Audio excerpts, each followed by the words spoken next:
Chers amis en Christ, eh bien, bonjour. Je voulais vous lire un passage de la parole à 1 Corinthiens 6, verset 9. Exhortation à fuir la débauche. Ne savez-vous pas que les injustes n'hériteront point du royaume de Dieu? Ne vous y trompez pas, ni les débauchés, ni les idolâtres, ni les adultères. Ni les débauchés, ni les idolâtres, ni les adultères, ni les efféminés, ni les infâmes, ni les voleurs, ni les cupides, ni les ivrognes, ni les outrageux, ni les ravisseurs n'hériteront du royaume de Dieu. Voilà. Alors ça veut dire quoi? Ça veut dire que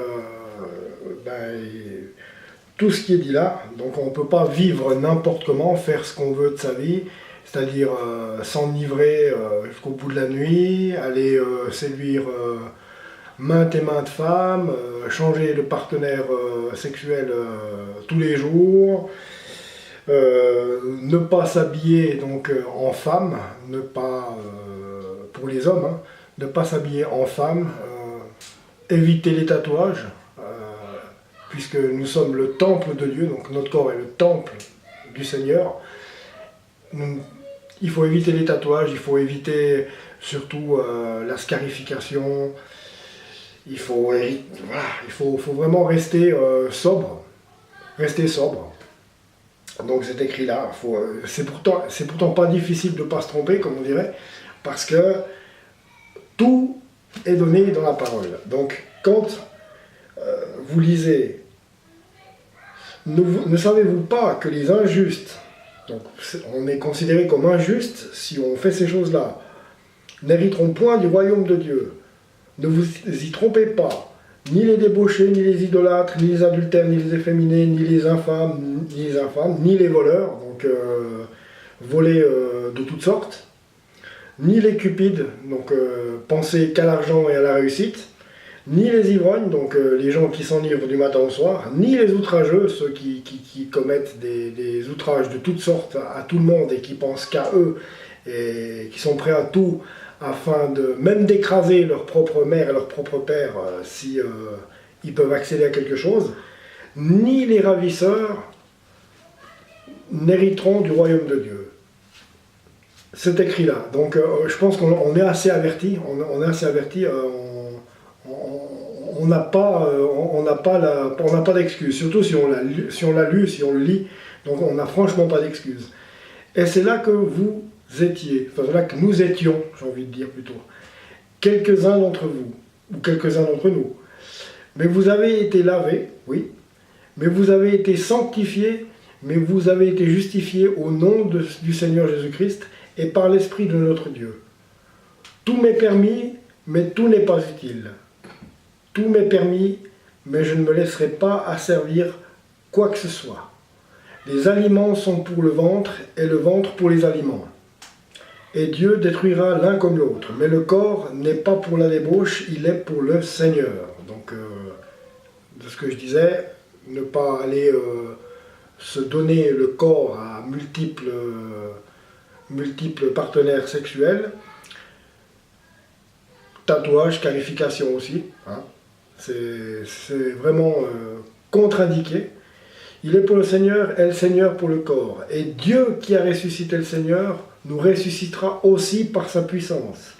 Ne savez-vous pas que vos corps sont des membres de Christ? Prendrai-je donc le membre de Christ pour faire les membres d'une prostituée? Loin de là, ne savez-vous pas que celui qui s'attache à la prostituée est un seul corps avec elle? Car est-il dit, les deux deviendront une seule chair. Mais celui qui s'attache au Seigneur est fait, lui, un seul esprit. Fuyez la débauche, quelques autres péchés qu'un homme commet, ce péché est hors du corps. Mais celui qui se livre à la débauche pêche contre son propre corps. Mais celui qui se livre à la débauche pêche contre son propre corps. Donc si vous avez multiples partenaires sexuels, vous péchez contre votre propre corps. Ne savez-vous pas que votre corps est le temple du Saint-Esprit, qui est en vous et que vous avez reçu de Dieu, et que vous ne vous appartenez point à vous-même. On ne s'appartient pas à nous-mêmes, ce corps nous a été prêté, on va le dire, nous a été donné par le Seigneur. Donc il n'est pas à nous, nous sommes des âmes incarnées. Car vous avez été rachetés à un grand prix. Alors ça oui, on a été rachetés à un grand prix, il a payé pour nous au prix de sa vie, pour nous racheter. Donc la moindre qu'on puisse faire, c'est quand même de respecter aussi ce corps qui nous a été donné. Car vous avez été rachetés à un grand prix. Donc c'est quand même la moindre des reconnaissances. Glorifiez donc Dieu dans votre corps. Donc pas de scarification, pas de tatouage, pas de débauche, pas d'ivrognerie. Et dans votre esprit, qui appartiennent à Dieu. Donc dans l'esprit, ça veut dire loin de vouloir penser à aller voler, loin de vouloir penser à la cupidité qui fait que on veut absolument s'enrichir au détriment de tout. Donc il y a des règles à respecter. Donc c'est la raison pour laquelle c'est écrit « Glorifiez donc Dieu dans votre corps et dans votre esprit ». Donc glorifier Dieu dans notre corps, c'est d'en prendre soin de notre corps. Et dans notre esprit, eh bien aussi demander le Saint-Esprit, justement, l'huile du Saint-Esprit, pour qu'on puisse penser, réfléchir et agir par le Saint-Esprit et non pas justement par les volontés de notre convoitise, de notre chair. Parce que c'est là qu'on pêche tous, on veut absolument tous, on veut tout de suite, déjà. On veut tout, absolument tout, on veut gloire, amour et beauté. Et c'est pas bien ça qui est, je pense, c'est pas ça qui va nous édifier.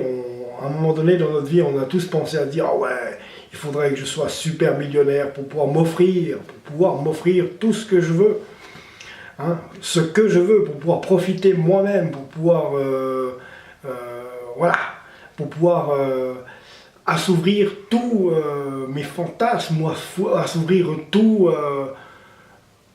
mon plaisir. » Mais bon, quand vous réfléchissez bien, quand vous obtenez quelque chose, réfléchissez bien, que ça vous fait plaisir sur le moment. Et il y a toujours un moment donné où après vous vous dites, bon, ben j'ai ça, c'est bien, mais bon voilà, vous ne vous sentez pas plus édifié que ça. Donc raison pour laquelle, là encore, je pense que la meilleure des choses, c'est de donner notre vie à Dieu, lui donner les rênes de notre vie, et lui dire, bah vas-y, donne-moi ce que tu veux me donner, je n'attends rien, donne-moi ce que tu veux me donner. Et je prendrai ce que tu vas me donner, et pas aller chercher des convoitises, des plans pas possibles, pour essayer de s'enrichir absolument, et se prendre la tête, et s'éloigner justement de la pensée de la parole, qui est quand même la base, Donc voilà le petit message que je voulais vous délivrer aujourd'hui. Donc soyez bénis en Christ, chers frères, chères sœurs, chers amis en Christ, donc, et je vous retrouve tout bientôt. Abonnez-vous à la chaîne, car j'ai encore beaucoup de choses à vouloir développer, à partager avec vous, qui sont dans la parole. Allez, à tout bientôt.